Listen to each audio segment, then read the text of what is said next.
Hi friends, स्वागत है आपका मेरे चैनल पर। आज हम सुनेंगे सुरेंद्र मोहन पाठक द्वारा लिखा गया सुनील सीरीज का मज़ेदार उपन्यास फ्रंट पेज का part 8। Please like share subscribe my channel. प्रतिनिधि कोई एक होगा, लेकिन मर्जी सबकी होगी, ऐसा दो बातों से जाहिर होता है।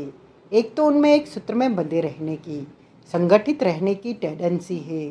दूसरे ऐसा लगता है कि परिवार के हर सदस्य को शक है कि किसी दूसरे सदस्य ने पूरे परिवार के हित को देखते हुए खून से अपने हाथ रंग लिए हैं। यह किस्सा फिर भी नहीं चलने का। क्यों? क्योंकि इसको बल देने के लिए तुम्हारे पास कुछ नहीं है। आखिर हत्यारे को भी सोचना चाहिए कि तुम्हारे पास आखिर ऐसा कौन सा अकाटाय सबूत हो सकता है। जब उसे कुछ नहीं सूझेगा तो वह समझ जाएगा कि तुम ब्लफ मार रहे हो। उसे सूझेगा। मजूमदार पूरे विश्वास के साथ बोला, जरूर सूझेगा। क्या सूझेगा? कि मेरे पास कौन सा अकाटाय सबूत हो सकता है।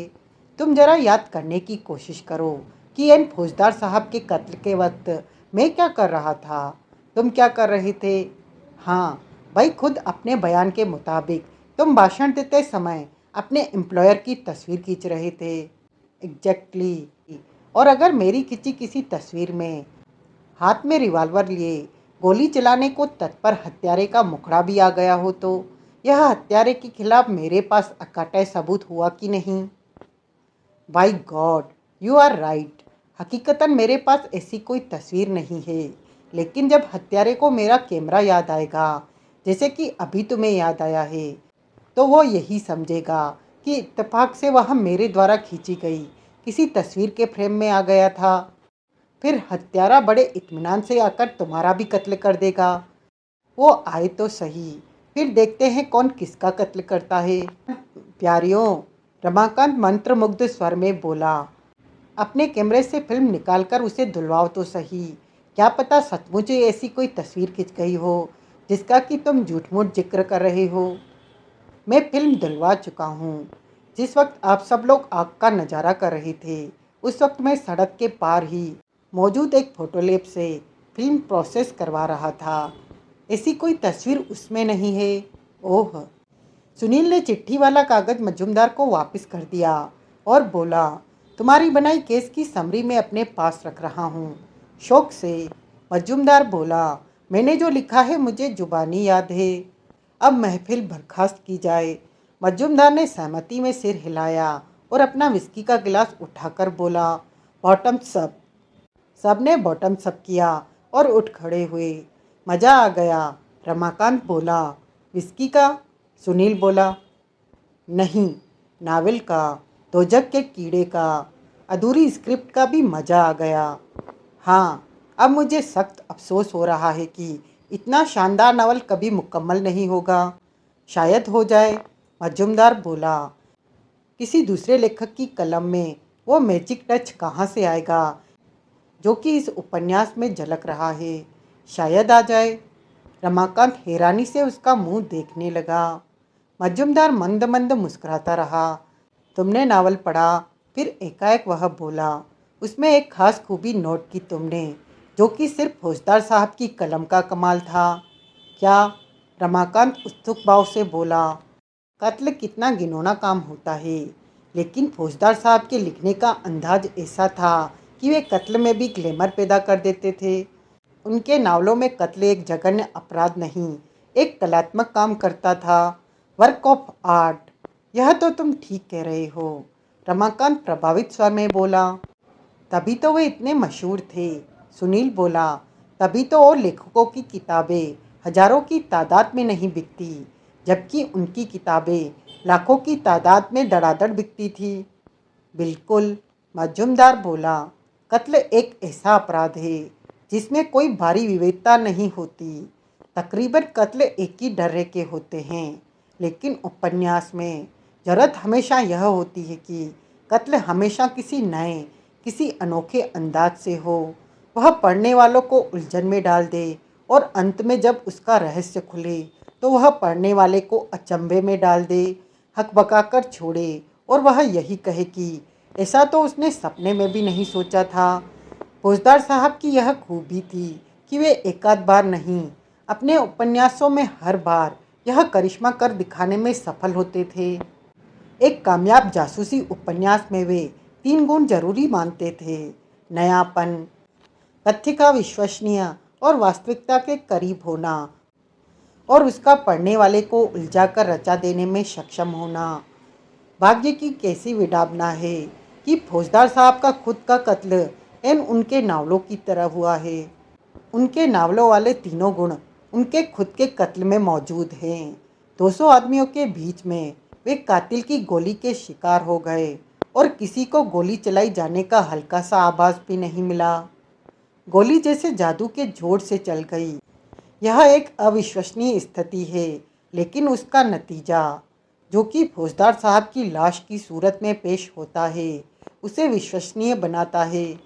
कत्ल में नयापन यह है कि कातिल ने 200 आदमियों की मौजूदगी में उन्हें शूट करने की जरूरत की, जबकि ऐसा अवसर भी कोई दुर्लभ न था, जबकि कत्ल का एक भी गवाह न होता। केस में हर किसी को उलझाकर रख देने वाली क्षमता तो अभूतपूर्व है, वरना अभी तक मालूम हो चुका होता कि कत्ल किसने किया और कैसे किया। इस रहस्य कथा के लेखक अगर खुद फौजदार साहब होते तो वे बड़े चमत्कार कर देने वाले ढंग से अपने पाठकों को यह मर्डर मिस्ट्री का हल बताते। लेकिन काश यह उपन्यास नहीं, हकीकत है।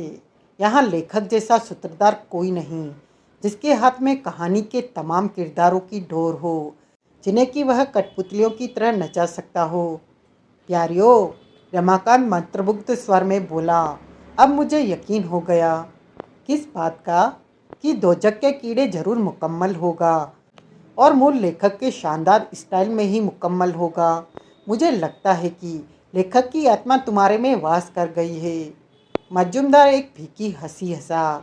आई wish you all the best, Ramakant बोला। Thank you. अब तो, सुनील बोला, मेरी भी इच्छा हो आई है इस नावल को पढ़ने की, भले ही वह अधूरा हो। पढ़ लो, मजूमदार बोला। किसने रोका है? अब यहाँ स्क्रिप्ट साथ ले जाओ। वाइक, नो प्रॉब्लम, यहाँ इसकी 3 कॉपियाँ और हैं। फिर क्या बात है? सुनील ने स्क्रिप्ट उठा ली। एक बात और। वो क्या? कैलेंडर की तारीख बदलने का तुम्हारे मिजाज की तब्दीली से तो कोई रिश्ता नहीं। मतलब सारी शाम तो तुम हमारे दुश्मन बने रहे। घोर शत्रु प्यारियों, रमाकांत बोला। जो ही तारीख बदली, तुम्हारा मिजाज भी मुकम्मल तौर से बदल गया। मजूमदार ने जोर का अट्ठास किया। लगता है मैंने तुम्हें गलत समझा, और मैंने तुम्हें, मजूमदार बोला। इसी बात पर हमें, रमाकांत बोला, अमरीक एक काले बिल्ले का शुक्रगुजार होना चाहिए, जिसकी वजह से हमने एक दूसरे को सही समझा। फिर तीनों ने अत्यंत सद्भावना के वातावरण में एक दूसरे से हाथ मिलाया और वहाँ से विदा हो गए। होटल शाहजहाँ के रिसेप्शन पर नाइट ड्यूटी पर मौजूद क्लर्क ने उस चिट्ठी और 20 रुपए के नोट को देखा जो सुनील ने उसे थमाई थी। चिट्ठी मिसेस चंदा वर्कर के लिए है, सुनील बोला, जो कि तुम्हारे होटल में स्वीट नंबर 504 में ठहरी हुई है। उन्हें इस वक्त डिस्टर्ब नहीं करना है। सुबह तुमने यह चिट्ठी उन तक पहुंचानी है। और क्लर्क बोला, यह नोट तुम्हारे लिए है, मेरे लिए, ताकि तुम ऐसा कुछ कर सको कि चिट्ठी मिसेस चंदावरकर के पास उनके पति की जानकारी के बिना पहुँचे। Oh, now I understand, that's good news. आपका काम हो जाएगा साहब। थैंक यू, मुझे तुमसे यही उम्मीद थी। सुनील होटल से बाहर निकला और पार्किंग में मौजूद रमाकांत के साथ कार में जा बैठा। अब, रमाकांत बोला। यूथ क्लब, सुनील बोला, जहाँ से मैंने अपनी मोटरसाइकिल उठानी है और तुम्हें नमस्ते कहकर ब्लास्ट के दफ्तर में जाना है। ठीक। कार सड़क की सुनसान सड़कों पर दौड़ चली। ब्लास्ट के ऑफिस में मलिक साहब मौजूद थे। सुनील को बहुत हैरानी हुई। मैं तुम्हारा इंतज़ार ही कर रहा था, वे बोले। कहाँ अटक गए थे? पुलिस हेडक्वार्टर, सुनील ने बताया। गिरफ्तार होता होता बचा। क्या हुआ था? सुनील ने बताया। उसने मुकम्मल रिपोर्ट मलिक साहब के सामने पेश की। उसने उन्हें मजुमदार की बनाई केस की समरी भी दिखाई। गुड। मलिक साहब कड़ी पर निगाह डालते हुए बोले, अभी लेट सिटी एडिशन के छपने में टाइम है, इसी आधार पर फ्रंट न्यूज बना डालो। Yes sir. Do it quickly. Yes sir. Sir मैं आपसे एक बात पूछना चाहता था। क्या? फंक्शन के दौरान फंक्शन के दौरान हर किसी का रुख स्टेज की तरफ था और निगाह डायस पर माइक के आगे खड़े होकर भाषण करते राम फौजदार की तरफ थी। लेकिन आप स्टेज पर विराजमान थे, इसलिए आपका रुख लोगों की तरफ था। वो शिल्प आपकी निगाहों के सामने था, थोड़ा दूर था, लेकिन निगाहों के सामने था, जहाँ से कि गोली चली होने का अंदाजा किया जा रहा है। क्या आपको भी वहाँ गोली चलने से ताल्लुक़ रखती कोई हरकत नहीं दिखाई दी थी? मलिक साहब ने तुरंत उत्तर न दिया। वे कुछ क्षण सोचते रहे, फिर उनका सिर धीरे धीरे इनकार में हिलने लगा। शेल्फ पर मेरी निगाह थी, वे बोले। फौजदार के भाषण से मैं बोर हो रहा था, इसलिए मेरी निगाह हाल में भटक रही थी। गोली चलते ही मेरी तवज्जो शेल्फ की तरफ गई थी, लेकिन वहाँ होती कोई संदिग्ध हरकत कतई मेरी निगाह में नहीं आई थी। न कोई वहाँ से हिला था, न कोई वहाँ से सरका था। गोली चलने के परिणाम स्वरूप जैसी स्तब्धता एकाएक सारे हॉल में छा गई थी, वैसी वहाँ भी थी। रिवाल्वर बाद में मोहनलाल के क्वार्टर से बरामद हुई थी। इस लिहाज से तो हत्यारे को फौरन हरकत में आ गया होना चाहिए था, वरना इतनी जल्दी रिवाल्वर अपनी बरामदी की जगह पहुंचाई नहीं जा सकती थी। वो भी कम हैरानी की बात नहीं। रिवाल्वर तो जैसे जादू के जोर से मौकाए वारदात से गायब हुई और उस ड्राइवर के क्वार्टर में पहुंच गई। इतनी जल्दी कोई कैसे रिवाल्वर को वहां पहुंचाने में कामयाब हुआ, जबकि वारदात के फौरन बाद कोई भी वहां से रुखसत नहीं हुआ था? मलिक साहब एक क्षण ठिठके। उन्होंने घूर कर सुनील की तरफ देखा। सिवाय उस रहस्यमयी महिला के जिसे तुमने वहां से खिसकाया था, उसका केस से कोई ताल्लुक नहीं था। सुनील जल्दी से बोला, मैं गारंटी करता हूँ। अपनी रिपोर्ट में इस बात को भी हाईलाइट करना कि प्रत्यक्षः कत्ल के बाद इतनी जल्दी रिवाल्वर को उस ड्राइवर के क्वार्टर में पहुंच जाना असंभव लगता है। Yes sir, now get going. Sunil उठा और मलिक साहब का अभिवादन करके वहां से विदा हो गया। वह अपने ऑफिस के कक्ष में पहुंचा। उसने अपना पोर्टेबल टाइपराइटर अपने सामने घसीट लिया और उसमें पेपर चढ़ाने लगा। अगले ही क्षण तूफानी रफ्तार से उसकी उंगलियां कीबोर्ड पर दौड़ रही थी। सुनील ने अपनी 10 हॉर्स पावर की जंगी Italian motorcycle MV Agusta America bank street में अपने फ्लैट वाली इमारत के सामने रोकी। मोटरसाइकिल के शक्तिशाली इंजन की आवाज़ सारी गली में गूंजी। मोटरसाइकिल को लॉक करके वह इमारत में दाखिल हुआ और सीढ़ियां चढ़कर दूसरी मंजिल पर पहुंचा। जेब से चाबी निकालकर वह अपने फ्लैट का मुख्य द्वार खोलने का उपक्रम करने लगा, तो एकाएक उसे अपने पीछे तनिक आहट सुनाई दी। उसने तत्काल घूमकर पीछे देखा। पीछे ऊपर जाती सीढ़ियों पर एक नौजवान लड़की बैठी थी, जो उस घड़ी उठकर खड़ी हो रही थी। बड़ी देर की मेहरबा आते आते वह धीमे थके से उन्नीदे स्वर में बोली। सीढ़ियों में नीम अंधेरा था।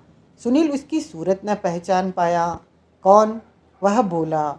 लड़की आगे बढ़ी। तब सुनील ने उसे पहचाना। वह शिवनाथ साल्वी की टॉप एडिक्ट नौजवान बिटिया शोभना साल्वी थी। उस घड़ी वह वही चमड़े का कोट, स्क्वी और जीन पहने थी, जिसमें सुनील ने उसे शंकर रोड पर पांडे के ऑफिस में देखा था। दरवाज़ा खोलो, वह बोली। मैं यहाँ ठंड में मरी जा रही हूँ। तुम यहाँ मेरे इंतज़ार में बैठी हो। हाँ, तुम जानते हो ना मुझे? हाँ, मैं भी तुम्हें जानती हूँ। क्या चाहती हो? भीतर चलो, बताती हूँ। क्या कोई वक्त है आने का? 2 बज रहे हैं। सुना नहीं? अरे धमका रही हूँ। मिस्टर, मैं इससे भी ज़्यादा कुछ कर सकती हूँ। क्या? क्या कर सकती हो तुम? जवाब में उसने अपना दायां हाथ कोट की जेब में से निकाला और उसे सुनील की तरफ तान दिया। सुनील ने देखा, उसके हाथ में रिवाल्वर थी, गुमशुदा रिवाल्वर। दिवंगत इंस्पेक्टर मनोहर सिंह के कोट की जेब से गायब हुई रिवाल्वर, दस्ते की लकड़ी में कट वाली रिवाल्वर। वह घूमा और चुपचाप फ्लैट का दरवाज़ा खोलने लगा। सुनील ने अपलक ड्राइंग रूम के सोफे पर ढेर हुई बेटी शोभना साल्वी को देखा। पहले सुनील ने उसे जब भी देखा था, फासले से देखा था, तब वह उसे खूबसूरत लगी थी। लेकिन अब उसे करीब से देखने से सुनील को लगा कि वह फासले से ही देखे जाने के काबिल शय थी। उसके मेकअप में, उसके नैन नक्श में, उसकी पोशाक में, उसके व्यक्तित्व में, उसके रखरखाव में किसी चीज़ में कोई आपसी तालमेल नहीं था। नैन नक्श के बारे में खास बात यह थी कि उन पर अलग अलग विचार किया जाता तो वे खास बुरे नहीं मालूम होते थे, लेकिन लगता था कि टीम वर्क का कोई महत्व कतई नहीं समझते थे। लड़की डोप एडिक्ट थी और उस वक्त भी नशे के घोड़े पर सवार मालूम होती थी। रिवॉल्वर अभी भी उसके हाथ में थी। रिवॉल्वर वाले हाथ को वह कभी अपनी गोद में ढीला छोड़ देती थी तो कभी अपने सामने तान देती थी। सुनील को लड़की कुछ भी कर गुजरने में सक्षम लग रही थी, इसलिए उसे हालात बहुत दहला देने वाले लग रहे थे। रिवॉल्वर उस पर मजूमदार ने भी तानी थी, लेकिन उसके ऐसा करने के पीछे किसी सूझबूझ और सोच समझ का हाथ था, इसलिए सुनील तब डरा नहीं था। लेकिन उसके सामने मौजूद लड़की बिना सोचे समझे भी कोई कदम उठा सकती थी। सुनील ने अपना लकी स्ट्राइक का पैकेट निकाला और बड़े नर्वस भाव से एक सिगरेट सुलगाया। मुझे भी दो, शोभना बोली, सुलगा कर। सुनील ने वही सिगरेट उसे थमा दिया और स्वयं नया सिगरेट सुलगा लिया। शोभना बड़ी दक्षता से सिगरेट के कश लगाने लगी और नथनों से धुएं की दो नाली छोड़ने लगी। बहुत ठंड है, वह बोली। कोई ब्रांडी ब्रांडी नहीं रखते हो? सुनील कोनियाक ब्रांडी की बोतल निकाल लाया। उसने ब्रांडी के 2 जाम तैयार किए। कोनियाक, वह बोली। बड़े महंगे शौक रखते हो। उसने आसपास निगाह दौड़ाई। बड़े ठाठ से रहते हो। एक प्रेस रिपोर्टर की तनख्वाह में इतने ठाठ कैसे अफोर्ड कर लेते हो? खाली वक्त में मैं मूंगफली की रेवड़ी भी लगाता हूँ। नॉनसेंस। अब यहाँ आने का अपना कोई मकसद तो बयान करो। उसने रिवॉल्वर को गोद में छोड़कर ब्रांडी का गिलास उठाया, उसकी एक चुस्की ली और होठ चटकाए। गुड, वह बोली। मैंने तुमसे एक सवाल पूछा है। सवाल तो मैंने तुमसे पूछना है। क्या? फौजदार का कत्ल किसने किया? मुझे नहीं पता। तुम झूठ बोल रही हो। तुम्हें यकीनन पता है। नहीं पता। मैं तुम्हें वार्न कर रही हूँ। मेरे से झूठ बोलने का अंजाम अच्छा नहीं होगा। वो मुझे दिखाई दे रहा है। बाकी की रात तुम्हारे जवाब के ही इंतजार में गुजारने का इरादा नहीं है मेरा। मुझे पता नहीं तुम क्या जवाब सुनना चाहती हो। अगर तुम यह जानना चाहती हो कि बतौर कातिल मैं तुम्हारा ही नाम लेता हूँ या नहीं, और तुम चाहती हो कि मैं इसके बाबत अपनी जुबान बंद रखूं, तो मैं ऐसा वादा तुमसे कर सकता हूं, जो कि तुम्हारा मुझ पर बड़ा एहसान होगा। लेकिन कत्ल मैंने नहीं किया। फिर क्या बात है? लेकिन तुम्हें मालूम है कि कत्ल किसने किया है। तुम्हें ऐसा यकीन क्यों है? क्योंकि सिर्फ तुम्हें मालूम है कि कत्ल कैसे हुआ था। जब यह मालूम है तो यह भी मालूम होगा कि कत्ल किसने किया। कैसे जाना? क्या कि मुझे मालूम है कि कत्ल कैसे हुआ था? तुमने पुलिस को बताया था। जो कुछ मैंने पुलिस को बताया था उसकी इतनी जल्दी खबर तुम्हें कैसे लग गई? लग गई किसी तरह से।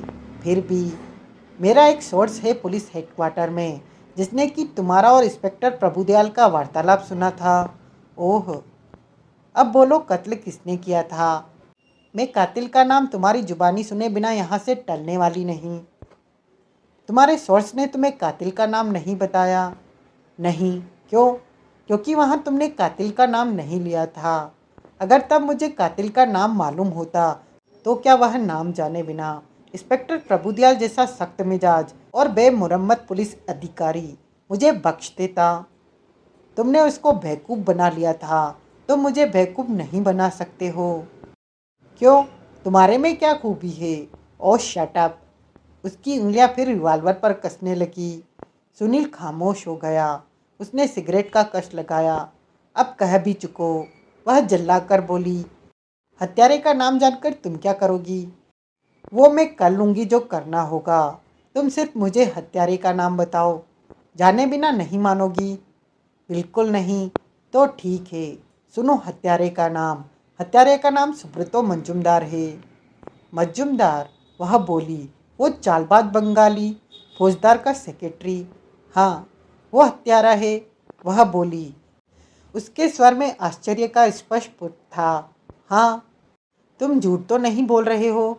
वह संदिग्ध भाव से उसे घूरती हुई बोली। नहीं। क्या सबूत है कि वो हत्यारा है? बताता हूँ, लेकिन पहले यह रिवॉल्वर मेरी नज़रों से दूर करो। मुझे इससे डर लग रहा है। डरते रहो। डरोगे तभी तो सच बोलोगे। मैं सच ही बोल रहा हूँ। मिस्टर, मेरे सब्र का इम्तहान मत लो। यूं ही अनाप शनाप जो मुंह में आया उसे बककर तुम मेरे से पीछा नहीं छुड़ा सकते। समझे? समझा, लेकिन बराए मेहरबानी तुम भी कुछ समझो। क्या?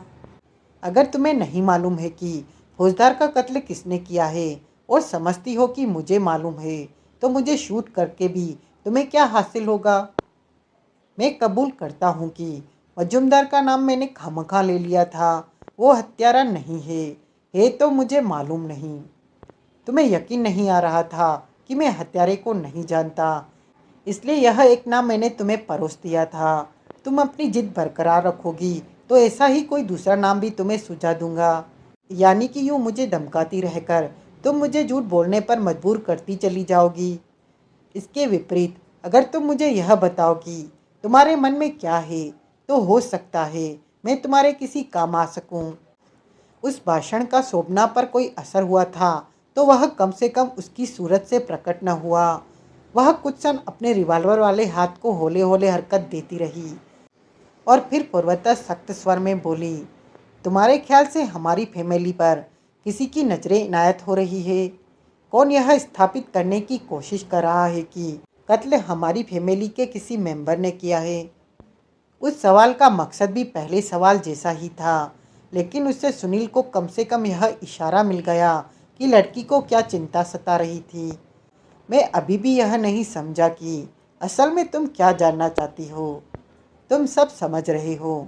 जब तुम यह जानते हो कि कत्ल कैसे हुआ, तो यह क्यों नहीं जानते कि कत्ल किसने किया? कत्ल कैसे हुआ वो मैंने अंदाजन जाना। अभी भी वो एक अंदाजा ही है। अभी भी कोई इस बात की तस्दीक नहीं हो गई है कि फौजदार पर गोली शेल्फ में वहाँ से चलाई गई थी जहाँ से मैंने रीडर डाइजेस्ट की डिक्शनरी का भाग नंबर 2 गायब पाया था। हमारी यह रिवॉल्वर मोहनलाल के क्वार्टर में किसने प्लॉट की? जाहिर है कि हत्यारे ने की। और कौन करेगा?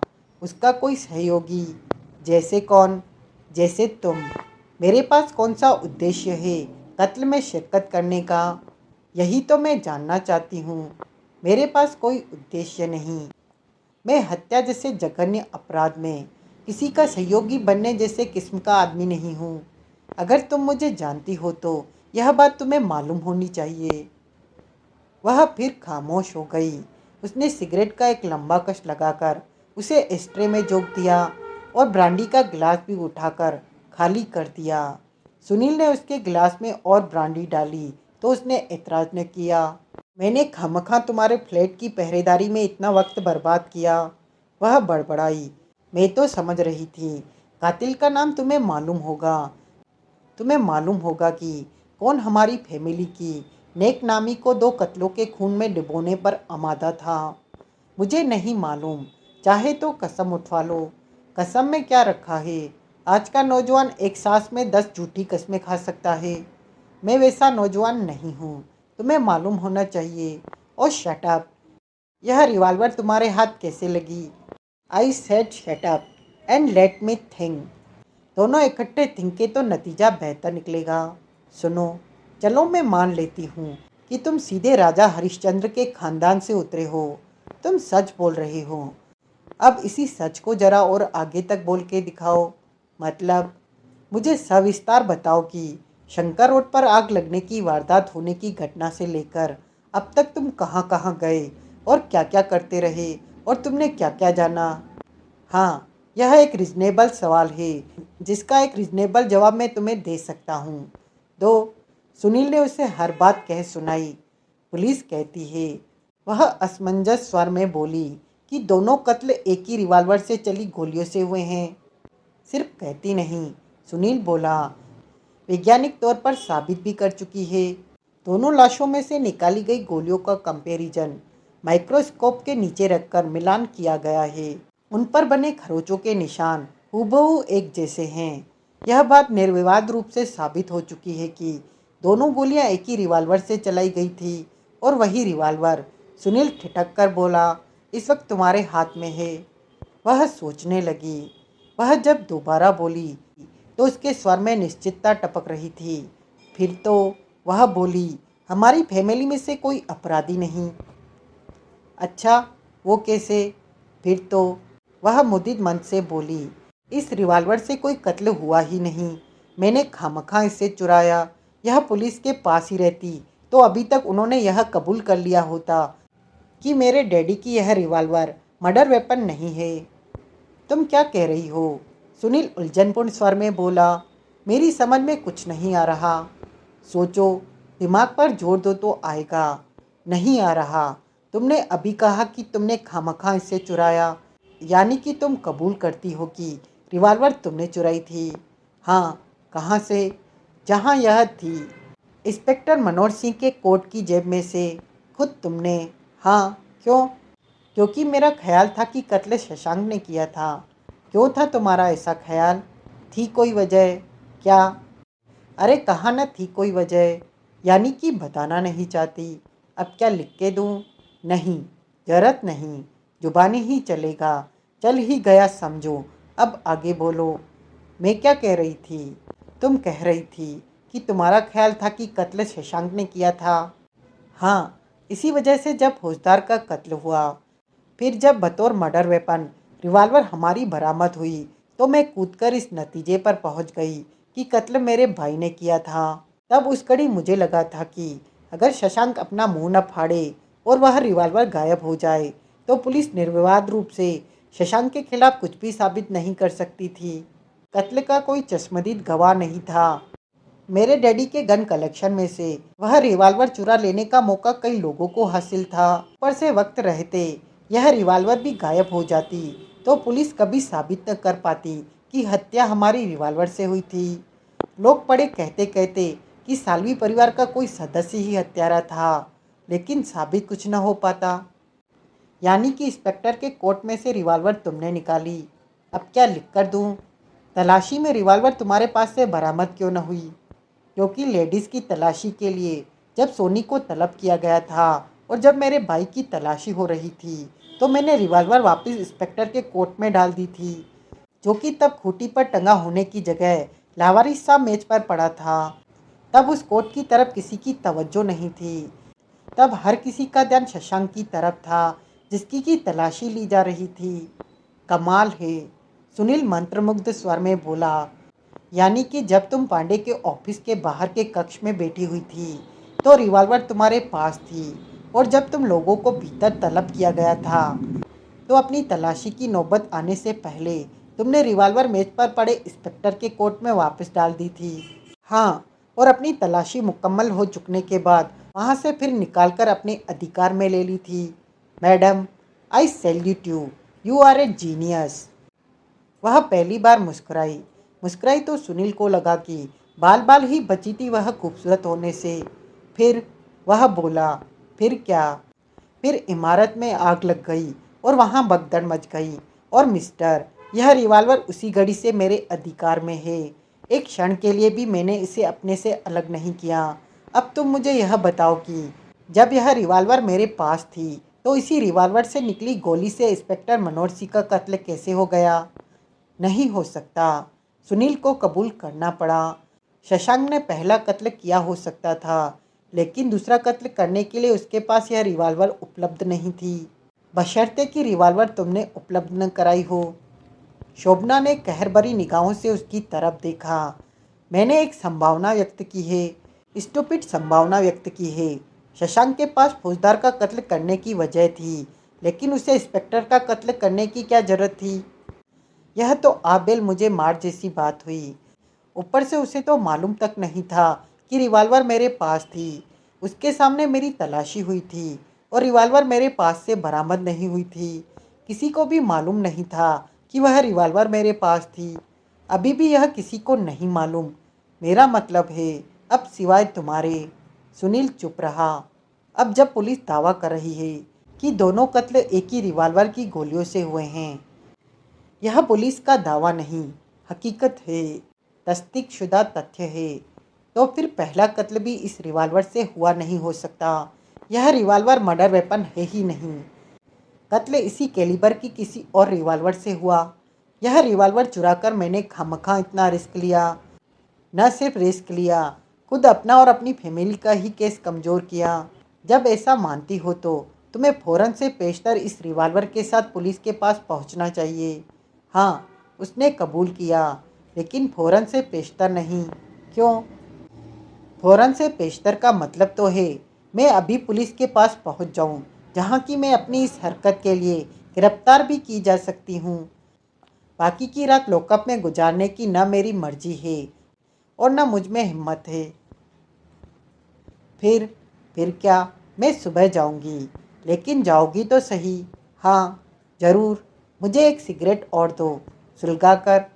अगर इसे माउंट एवरेस्ट पर चढ़ने की जहमत जैसा काम न समझो तो हाँ। सुनील ने एक सिगरेट सुलगाकर उसे दिया। उसने सिगरेट का एक लंबा कश लगाया और फिर नथनों से धुएं की दो नाली छोड़ी। मेरा अभी भी ख्याल है, वह बोली, कि तुम्हारा केस से कोई वास्ता हो सकता है तो सही वास्ता। सुनील सहज भाव से बोला, मैं बतौर प्रेस रिपोर्टर उस केस को कवर कर रहा हूँ। मैं उस वास्ते की बात नहीं कर रही। वह झुंझलाकर बोली, और मेरा कोई वास्ता नहीं हो सकता है। उसने जिद की, लेकिन है नहीं। और अगर है भी तो अब तुम्हें क्या फ़र्क पड़ता है? अब तो यह साबित किया जा सकता है कि तुम्हारे हाथ में थमी तुम्हारे डैडी की इस रिवॉल्वर से कोई कत्ल नहीं हुआ। यही तो तुम चाहती थी कि स्थापित हो। तुम्हारा मतलब तो हल हो गया। अब तुम्हारे लिए इस बात की क्या अहमियत बाकी रह गई कि मेरा केस में कोई वास्ता है या नहीं? उसने उत्तर न दिया। वह खामोशी से सिगरेट के कश लगाती रही। सुनील ने भी एक सिगरेट सुलगाया और सोचने लगा। अगर शोभना के हाथ में मौजूद रिवॉल्वर मर्डर वेपन नहीं था तो साफ जाहिर था कि मर्डर वेपन 32 कैलिबर की वैसी ही कोई दूसरी रिवॉल्वर थी। लेकिन जब कत्ल किसी दूसरी रिवॉल्वर से हुआ था तो एक निर्दोष रिवॉल्वर को मोहनलाल ड्राइवर के क्वार्टर पर प्लॉट करने का क्या फ़ायदा? वो रिवॉल्वर शोभना ने चोरी न कर ली होती तो पुलिस सहज ही जान जाती कि फौजदार का कत्ल उस रिवॉल्वर से नहीं हुआ था। फिर किसी का सालवी परिवार के किसी सदस्य को कत्ल के लिए जिम्मेदार ठहराने का मिशन तो हाथों हाथ ही पिट जाता। फिर न ही मोहनलाल को कत्ल के लिए जिम्मेदार ठहराया जा पाता। जब यह रिवॉल्वर किसी का कोई अहित करने में सक्षम ही नहीं थी तो किसी ने क्यों पहले उससे शिवनाथ सालवी की स्टडी से चोरी करने की जहमत उठाई? फिर उसमें से एक गोली कहीं और निश्चित यूं ही खामखा चलाई और फिर उसे मोहनलाल के क्वार्टर में प्लाट किया। अगर कोई सालवी परिवार के किसी सदस्य को फंसाना चाहता था तो कत्ल शिवनाथ सालवी की रिवॉल्वर से हुआ होना चाहिए था। मोहनलाल को फंसाने के लिए भी यही बात जरूरी थी। असली अपराधी इतना मूर्ख कैसे हो सकता था कि वो इतनी सी बात न समझता? क्या हल था उस समस्या का? क्या वह सालवी परिवार के किसी सदस्य की दोहरी चाल थी? दोहरी चाल। सालवी परिवार के जिस सदस्य के कातिल होने की सबसे अधिक संभावना थी वह हर हाल में शशांक था। उसके पास कत्ल का डबल उद्देश्य था। उसे सालवी परिवार के उस मान सम्मान की फिक्र तो थी ही जिसकी मट्टी पलित फौजदार अपने आगामी उपन्यास दोजक के कीड़े के माध्यम से करने वाला था। सोनी से शादी कल्ली होने की वजह से फौजदार सोनी के भविष्य को भी अंधकारमय बना सकता था। हत्या का सबसे तगड़ा उद्देश्य शशांक के पास ही था। क्या वह छोकरा इतना गाक था कि कत्ल की एक ऐसी दोहरी चाल सोच सकता था जो कि उसके गुनाह की तरफ इशारा होने के बावजूद उस पर पर्दा डाले रख सकती थी? था तो सही वह ऐसा गाक छोकरा। तो फिर जरूर कत्ल के वक्त उसके पास 32 कैलिबर की दो रिवॉल्वरें थी। एक उसके डैडी की, वो रिवॉल्वर जो उस घड़ी उसकी बहन कब्जाए बैठी थी, और दूसरी कोई और वैसी ही रिवॉल्वर जो कि वास्तव में मर्डर वेपन थी। उसने अपने डैडी की रिवॉल्वर से एक गोली चलाकर उसे पहले ही मोहनलाल के क्वार्टर में प्लाट कर दिया था और दूसरी रिवॉल्वर से फौजदार को शूट कर दिया था। इस प्रकार पुलिस मोहनलाल के यहाँ से शिवनाथ सालवी की रिवॉल्वर बरामद करती, उसे लेबोरेटरी में चेक कराती तो पाती कि उस रिवॉल्वर से चली गोली से कोई खून नहीं हुआ था। तो वो खुद ही यही नतीजा निकालती कि सालवियों को निर्दोष फंसाने की कोशिश की जा रही थी। जरूर यही शशांक चाहता था। सुनील को अपनी वह थ्योरी बहुत जची। क्या सोच रहे हो? शोभना एकाएक बोली। केस के बारे में सोच रहा था। सुनील एक क्षण ठिठका और फिर बोला, एक बात बताओ, क्या? तुम्हारी माँ ने तो कत्ल का इल्ज़ाम अपने सिर लेने की कोशिश इसलिए की थी ना, क्योंकि वह शशांक को कातिल समझ रही थी। जाहिर है वो ऐसा क्यों समझ रही थी? फिर फौजदार के आगामी नावल की वजह से, या कोई और भी वजह थी? और भी वजह थी। क्या थी कोई? यानी कि बताना नहीं चाहती हो? यही समझ लो। एक ही बात कितनी बार कहलवाओगे? ठीक है, मत बताओ। वह और वजह मैं बयान कर देता हूँ। अगर वजह मैंने सही बयान की हो तो तुम उसकी तस्दीक कर देना। इतना तो कर सकती हो। उसने हिचकते हुए सहमति में सिर हिलाया। शशांक जरूर घर पर सोनी से अपनी शादी का जिक्र कर चुका हुआ था और यह भी बता चुका हुआ था कि उस शादी की खबर फौजदार को लग जाने से फौजदार सोनी को अपनी विरासत से बेदखल कर सकता था। वह जरूर फैमिली में इस बात का भी जिक्र कर चुका था कि सोनी को कोई ब्लैकमेल कर रहा था और फौजदार को इस बात की भनक थी। यानी कि किसी भी क्षण ब्लैकमेलर के जरिए या किसी और तरीके से सोनी की शादी की खबर फौजदार को लग सकती थी और तब फौजदार तत्काल सोनी को अपनी पिता की संपत्ति से बेदखल करके सारी दौलत धर्मार्थ स्थानों में दान कर सकता था। शशांक निश्चय ही ऐसा नहीं होने देना चाहता था, न सोनी की खातिर और न खुद अपनी खातिर। और ऐसा होने से रोकने का एक ही तरीका था, फौजदार के कोई नुकसानदेह कदम उठा पाने से पहले ही उसका कत्ल। कत्ल का इल्ज़ाम अपने सिर लेते वक्त तुम्हारी माँ के जहन में यह ज़्यादा बड़ी वजह थी जिससे कि शशांक फौजदार का कत्ल कर सकता था। अब बोलो, तस्दीक करती हो इस वजह की? करती हूँ। यानी कि उस घड़ी तुम्हारी माँ को पूरा विश्वास था कि कत्ल शशांक ने किया था। उससे क्या, हम सबको पूरा विश्वास था कि कत्ल शशांक ने किया था। तभी तो मैंने रिवॉल्वर गायब करने की जरूरत की। इस पूरे विश्वास की कोई खास वजह? शशांक ने पिछली रात डिनर पर घोषणा की थी। उसने फौजदार की हस्ती मिटा देने का फैसला कर लिया था। फैमिली पर उसकी इस घोषणा की क्या प्रतिक्रिया हुई थी? हम सशक्त तो हुए थे, लेकिन इसी नतीजे पर पहुंचे थे कि वह गुस्से में भड़क रहा था। सुबह गुस्सा उतरता तो शांत हो जाता। तब किसी ने उसकी घोषणा को बहुत ज़्यादा गंभीरता से नहीं लिया था, लेकिन अगले ही रोज़ जब सचमुच ही फौजदार का कत्ल हो गया तो वह खामोश हो गई। गुड। अब यह बताओ, जब इंस्पेक्टर मनोहर सिंह ने तुम्हारी फैमिली के सारे मेंबरान को ऊपर पांडे के ऑफिस में तलब किया था तो तुम लोगों से क्या पूछा था? खास कुछ नहीं, बस यही पूछा था कि कत्ल के वक्त हम लोग हॉल में कहाँ कहाँ थे और अगर हमने कुछ देखा था तो क्या देखा था। तुम्हारी माँ के बयान के बारे में उसका क्या ख्याल था? यही कि वह दूसरे की बला अपने सिर ओढ़ने की एक बचकानी हरकत थी। वह बिना किसी के द्वारा देखे गए गोली चला ही नहीं सकती थी। चला सकती थी तो गोली चलाने के बाद रिवॉल्वर मोहनलाल ड्राइवर के क्वार्टर में नहीं पहुंचा सकती थी। न ही उसकी पहुंच उन 50,000 रुपये के नोटों तक हो सकती थी जो कि रिवॉल्वर के साथ मोहनलाल के क्वार्टर से बरामद हुए थे। पुलिस द्वारा क्रॉस क्वेश्चन किया जाने पर मेरी माँ यह तक नहीं बता सकी थी कि मोहनलाल का क्वार्टर उस उतनी बड़ी इमारत में था कहाँ। तब तुम्हारी माँ ने क्या कहा?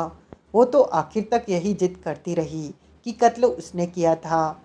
फिर शशांक ने ही उसे बहुत सख्ती से डांट कर चुप कराया था तो वह चुप हुई थी। तुमने कत्ल के वक्त शशांक को हाल में देखा था? नहीं। तुम्हारे माता पिता ने? नहीं। फिर भी तुम लोगों का ख्याल था कि कत्ल उसने किया था? हाँ। कमाल है, उसका हमें दिखाई न देना इस बात का सबूत नहीं था कि वो वहाँ नहीं था। वहाँ 200 से ज़्यादा लोग मौजूद थे। शशांक उनमें से कहीं भी हो सकता था। वैसे तुम लोग हॉल में कहाँ थे? अब क्या फ़र्क पड़ता है कि हम कहाँ थे? अब तो यह बात साबित हो चुकी है कि कत्ल हम में से किसी ने नहीं किया। फिर भी तुम इस बारे में इतने सवाल क्यों कर रहे हो? इसलिए कि मेरा अंदाज़ा है कि मनोहर सिंह कातिल के बारे में कुछ जान गया था। ऐसा न होता तो उसका कत्ल न होता।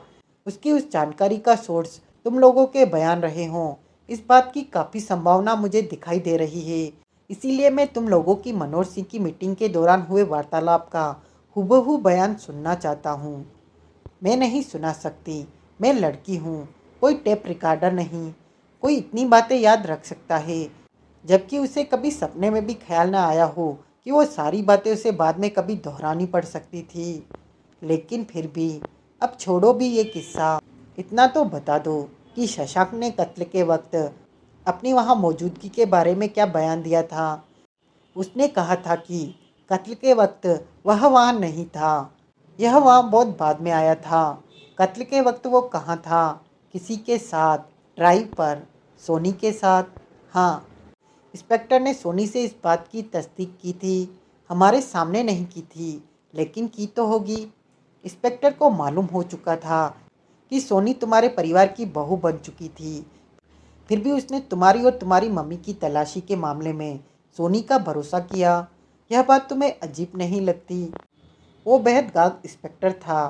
तलाशी के वक्त वहाँ से कोई हट नहीं गया था। वो बाज की तरह हमारे पर निगाह रखे था। सोनी ने बरामद हुई कोई सुई भी छुपाने की कोशिश की होती तो उसको खबर लग जाती, बरामद चीज़ की लग जाती। लेकिन जो चीज़ बरामद करने की कोशिश ही न की जाती, जो चीज़ सोनी टटोल कर ही छोड़ देती, उसकी इंस्पेक्टर को कैसे खबर लगती? रिवॉल्वर टटोल कर छोड़ देने वाली किस्म की आइटम नहीं थी। सोनी ऐसी हरकत करती तो इंस्पेक्टर यकीनन भाप जाता। मुझे तो ऐसा नहीं लगता। मेरी निगाह में सोनी को तुम लोगों की तलाशी लेने को कहना इंस्पेक्टर की नादानी थी। होगी, सोनी लापरवाही से बोली। पुलिस को मालूम है कि तुम्हारा भाई 2 बार चोरी के इल्ज़ाम में और एक बार एक स्वीडिश टूरिस्ट लड़की के रेप के केस के इल्ज़ाम में गिरफ्तार हो चुका है। रेप का केस झूठा था, वह तमक कर बोली, और उस पर इल्ज़ाम चोरी का नहीं, शॉपलिफ्टिंग का था। एक ही बात है, एक ही बात नहीं है। चोरी मटेरियल बेनिफिट के लिए की जाती है, शॉपलिफ्टिंग भी इसीलिए की जाती है। कीमत अदा किए बिना माल झपटना भी मटेरियल बेनिफिट के लिए ही होता है। लेकिन शशांक ने ऐसा महज थ्रिल के लिए किया था, एडवेंचर के खातिर किया था। पकड़े जाने पर हर कोई यही कहता है, खासतौर से जब वो शशांक जैसा आधुनिक नौजवान हो। डिपार्टमेंट स्टोर की मैनेजमेंट ने उस पर चार्ज प्रेस नहीं किया था, जिससे कि वो सज़ा पाने से बच गया था। लेकिन यह उसकी बेगुनाही का सबूत नहीं। रेप के केस से भी मैंने सुना है कि तुम्हारे बाप की दौलत और साधन संपन्नता से निजात दिलाई थी। तुम कहना क्या चाहते हो? पुलिस को ये बातें मालूम है तो क्या हो गया? पुलिस का एक नेक शहरी के साथ और एक संदिग्ध चरित व्यक्ति के साथ या एक नॉन क्रिमिनल के साथ पेश आने का तरीका एक ही नहीं होता। तुम्हारे भाई की पिछली करतूतों की वजह से पुलिस की उस पर खास नज़रें इनायत हो सकती थी। अच्छा हुआ, वह विस्परे स्वर में बोली, कि नौबत नहीं आई। यानी कि तुम्हें खुशी है कि ऐसी नौबत आने से पहले ही इंस्पेक्टर मर गया? उसने उत्तर न दिया। यह खुशी या तसल्ली बेमानी है। इंस्पेक्टर मनोहर सिंह के मर जाने से केस कोई क्लोज नहीं हो गया है। उसकी जगह जो दूसरा इंस्पेक्टर लेगा, बल्कि ले चुका है। उसकी विचारधारा और केस को हैंडल करने का उसका तरीका हतप्राण इंस्पेक्टर से कोई जुदा नहीं होने वाला। नज़रअंदाज दूसरा इंस्पेक्टर भी नहीं करने वाला शशांक की गुज़श्ता करतूतों को। अब क्या है? अब तो केस का रुख ही पलट गया है। अब तो यह रिवॉल्वर ही शशांक की बेगुनाही का अहम सबूत बन जाने वाली है, बशर्ते कि बैलिस्टिक एक्सपर्ट की रिपोर्ट यह साबित करे कि दोनों में से किसी भी बार गोलियां इस रिवॉल्वर से नहीं चलाई गई थी। यही साबित होगा। वह पूरे आत्मविश्वास के साथ बोली। वैसे शशांक के हक में एक बात और भी है। क्या? बेसमेंट में आग लगाने का मौका उसे हासिल नहीं था। Very good. मैं यह पॉइंट भी वक्त बेवक्त ज़रूरत इस्तेमाल करने के लिए याद कर लेती हूँ। यानी कि अपने मतलब की बात हो तो तुम लड़की से टेप रिकॉर्डर बनकर दिखा सकती हो, वरना नहीं। उसने जलती निगाहों से सुनील की तरफ देखा। अच्छा यह बताओ, तुम्हारे घर में इस रिवॉल्वर को चोरी करने की सबसे ज़्यादा सुविधा किसको थी? तुम्हारे घर से इस रिवॉल्वर को चोरी करने की सबसे ज़्यादा सुविधा किसको थी? किसी को भी, जो भी कोई हमारे यहाँ आता था। तुम कोई विशेष नाम नहीं सुझा सकती? नहीं। तुम्हारे यहाँ कोई नौकर चाकर है? एक है, बेचूसिया। यह हो सकता है कि रिवॉल्वर चुराने तुम्हारे यहाँ कोई भी ना आया हो। तुम्हारे नौकर ने, उस बेचूसिया ने ही रिवॉल्वर चुराकर किसी के पास पहुंचा दी हो? नहीं हो सकता। क्यों नहीं हो सकता? नौकर चाकरों को ऐसी हरकतों के लिए बरगलाया जा सकता है, बेचू को नहीं बरगलाया जा सकता। वो हमारे घर का बहुत पुराना और बेहद विश्वास पात्र नौकर है। मेरे माँ बाप ऐसी किसी हरकत का अपनी औलाद पर शक कर सकते हैं, बेचू पर नहीं। वेरी गुड, भगवान ऐसा नौकर सबको दे। उसने एक जोर की जमाई ली और बोला, तो अब फिर गुड नाइट, मेरा मतलब है गुड मॉर्निंग कहे। 3 बजने वाले हैं, अब घर जाकर आराम करो। मैं इस वक्त घर कैसे जाऊंगी? बेक स्ट्रीट के मोड़ पर ऑल नाइट टैक्सी स्टैंड है, वहाँ से। नहीं नहीं, इतनी रात गए मैं टैक्सी पर अकेले नहीं जा सकती। पास रिवॉल्वर होते हुए भी यह बात कह रही हो? मजाक मत करो। जाने बाहर, अगर तुम समझती हो कि रात के 3 बजे मैं अब तुम्हें तुम्हारे घर छोड़ने जाऊंगा तो। मैंने कब कहा? तो मैं तो यह कहना चाह रही थी कि अगर तुम्हें ऐतराज़ न हो तो मैं यहीं सो। यहाँ एक ही बेडरूम है। बेड तो डबल होगा। सुनील ने सक पकाकर उसकी तरफ देखा। मैं बहुत गुच्छा मुच्छा होकर सोती हूँ, वह धीरे से बोली। पलंग पर बहुत थोड़ी जगह घेरती हूँ, लेकिन मैं बहुत पसर कर सोता हूँ। फिर भी देख लेना, तुम्हें पता भी नहीं लगेगा कि बेड पर तुम्हारे साथ कोई और है। सुनील ने इनकार में सिर हिलाया। डरते हो? वह बोली। किस बात से? कि तुम्हारा कौमार्य भंग हो जाएगा। मैं औरत हूँ। सुनील उसे घूरता हुआ बोला। नहीं, वो तो मैं हूँ। तो फिर डरो तुम। मैं तो नहीं डर रही। ठीक है, मैं ही डर रहा हूँ। तुम बेडरूम में पहुँचो, मैं यहाँ सोफे पर सोऊंगा। अगर ऐसा है तो मैं सोफे पर सो जाती हूँ। नहीं नहीं, तुम भीतर पलंग पर चलो। क्यों? क्योंकि तुम मेहमान हो। यह मेहमान यह नहीं चाहता कि मेहमान नवाजी तुम्हारे लिए सजा बन जाए। ऐसा है तो अपना मेहमान का रोल खत्म करो और अपने घर जाओ। न बाबा न, कर तो मैं इतनी रात गए अकेली, तो कहना मानो। अच्छा, वह मायूसी से बोली। सुनील बेसब्रेपन से उसके हिलने की प्रतीक्षा करने लगा। अच्छा, कम से कम। वह फिर बोली। पहनने को तो कुछ दो, कहाँ से दूँ? सुनील झुंझलाया। यहाँ जनाने कपड़े कहाँ से आएंगे और मर्दाने कपड़े तुम्हारे किस काम के? वैसे तो तुमने पहने ही हुए हैं। तुम्हारे पास हर बात का जवाब है। ओ कम ऑन नाउ, मैंने तुम्हारे जैसे मिजाज का मर्द नहीं देखा, आगे देखोगी भी नहीं। उसके बाद वह खामोश हुई तो फिर न बोली। टेलीफोन की निरंतर बजती घंटी से सुनील की नींद खुली। सबसे पहले उसे इस बात की हैरानी हुई कि वह सोफे पर क्यों था। फिर उसे शोभना साल्वी की याद आई।